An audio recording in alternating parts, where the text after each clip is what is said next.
Welcome to Kenton's videos. Enjoy the video. In this video, I will show how to replace an alternator on a Ford Ranger. First, prioritize safety by disconnecting the negative battery terminal to avoid electrical hazards. Next, gather your essential tools, including a 13mm wrench, a 15mm socket, and a serpentine belt tensioner tool. Always ensure your engine is completely cool before beginning any work to prevent burns.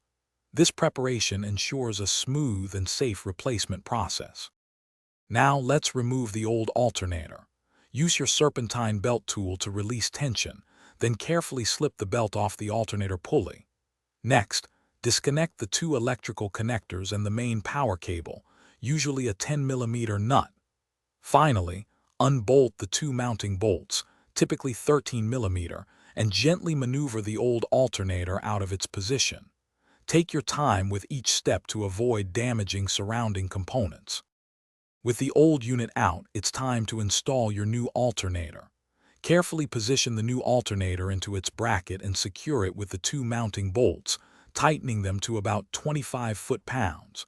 Reconnect the main power cable and the two electrical connectors, ensuring they are snug.